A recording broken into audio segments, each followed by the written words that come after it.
be serious! Don't talk about playoffs. You kidding me? Playoffs?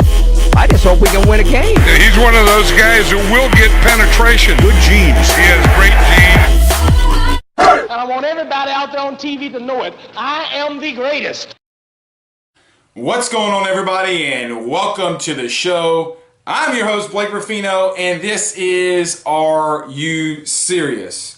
In today's show, I'm going to be doing a recap of last night's Super Bowl game between the Philadelphia Eagles and the New England Patriots. And also, I'm going to do something that I've never done in Are You Serious history. I'm going to dive into some LSU Women's Basketball, and the Lady Tigers have been red hot of late. I'm really excited to get into that. But before I get into all that, go down to the description below. You can like and follow me on Facebook and Twitter. You can also follow me on Instagram and go to my website. And don't forget to like and subscribe here to see all my latest videos with Are You Serious?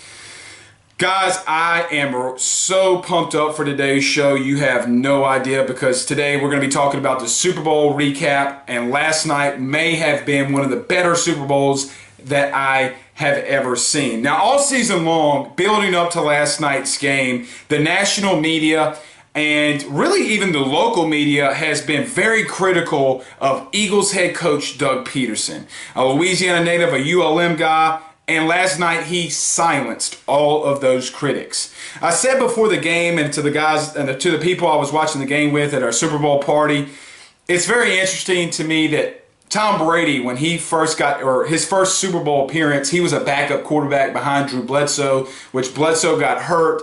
Tom Brady came in and led them to a Super Bowl and won it against the Rams.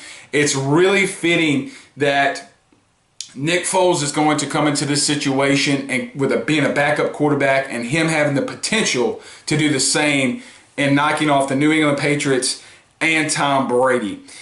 Doug Peterson, who is, as I mentioned, the head coach for the Philadelphia Eagles, needs to start getting a lot of praise, and he's obviously going to do that after last night. In my personal opinion, Doug Peterson really outcoached Bill Belichick in just how aggressive he was all night long, and a lot of those play calls, not just the fourth down conversions, but even some of those third down conversions as well.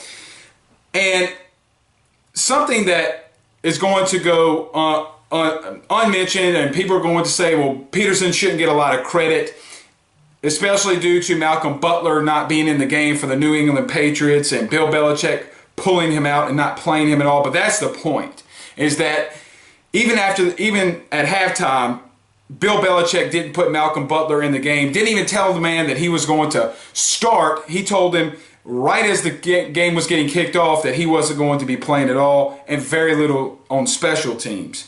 That's a little iffy. Now, I want to be careful with that, because I saw some things before I started the show about possibly a story coming out with Malcolm Butler on why he didn't play, and maybe it could be drug related. But regardless of what it is, if you're Bill Belichick and it's something to that nature, why do you even dress out Malcolm Butler?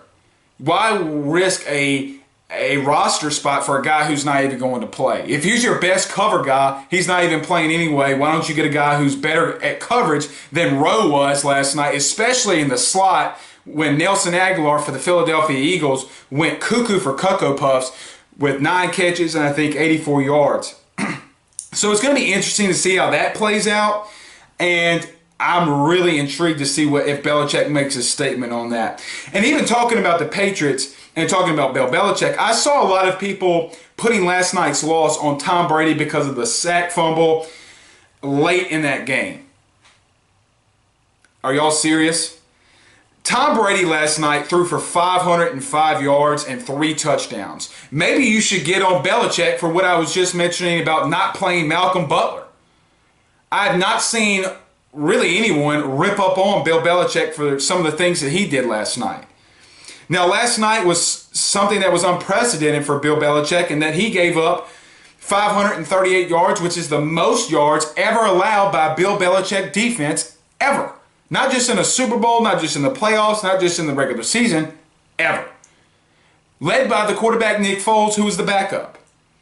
Now, something all game long, from the first quarter even to the last whistle, This game reminded me of something, even reminded me of a game from the beginning of the season.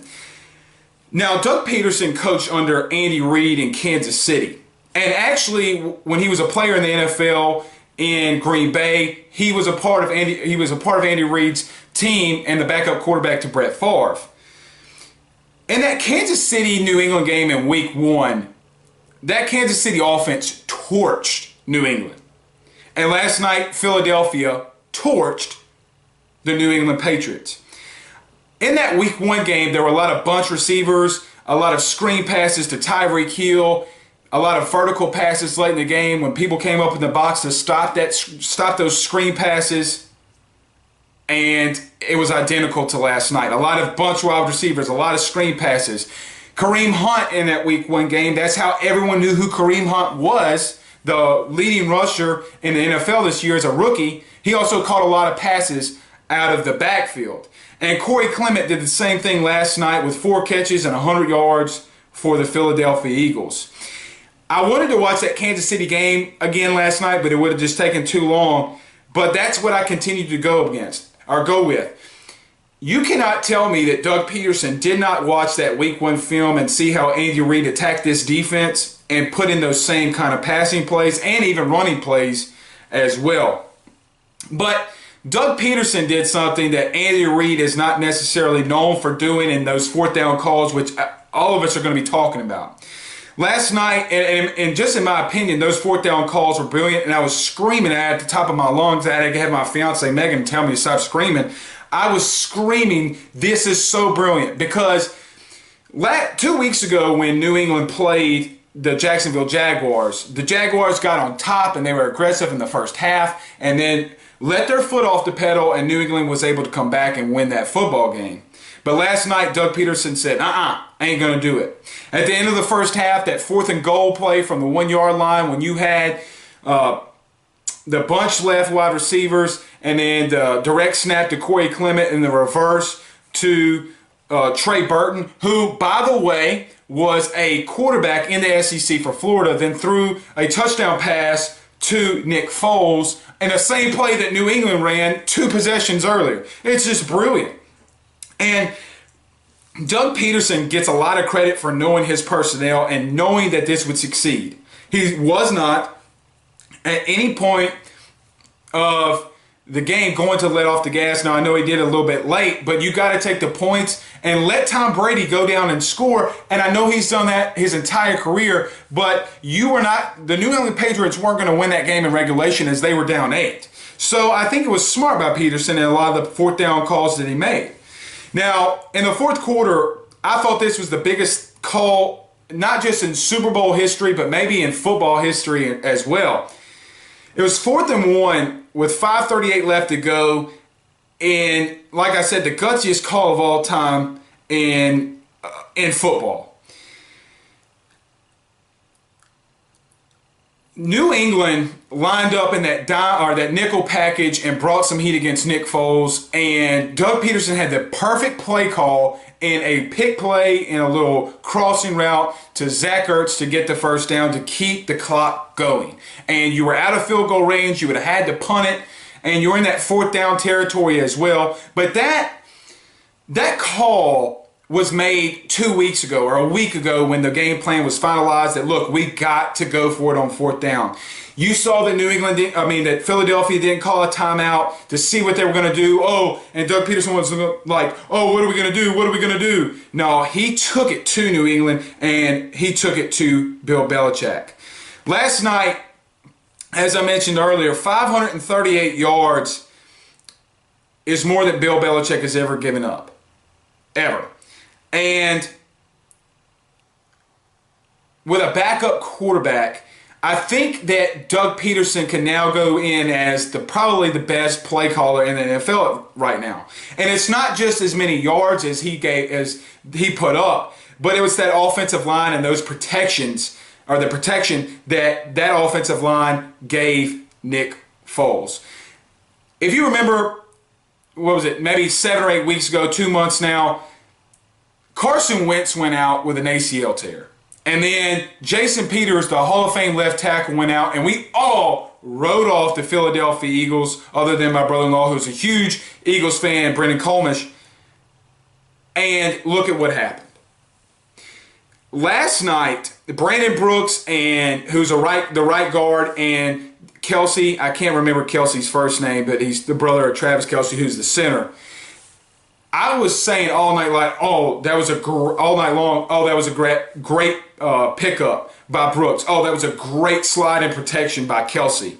That starts from Doug Peterson and what he wants to do. And the protection schemes, I mean, they game plan for everything. They game plan for every blitz. It seemed as if Doug Peterson was a step ahead all night long on Bill Belichick. Now,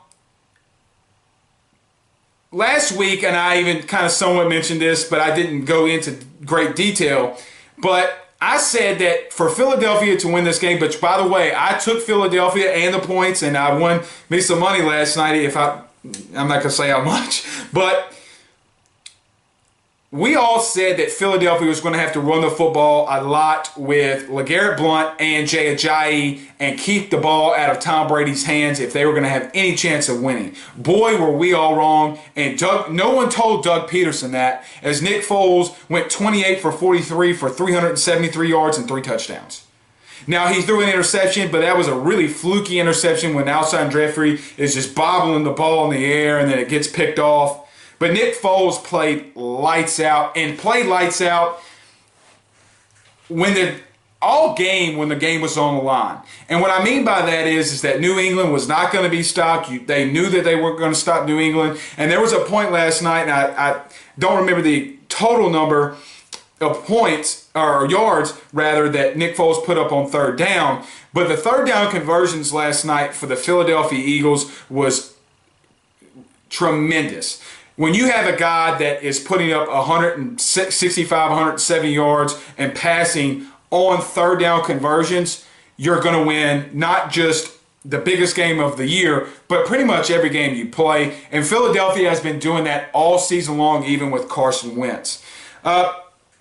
Something that I know that everyone's going to be talking about, especially now with Nick Foles winning the Super Bowl and Carson Wentz coming back.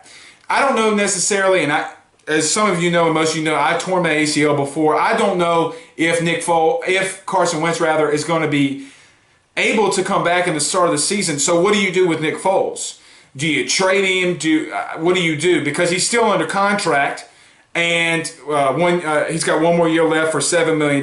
Do you trade him and get a couple of draft picks? Because the ceiling is never going to be higher for Nick Foles as it is right now.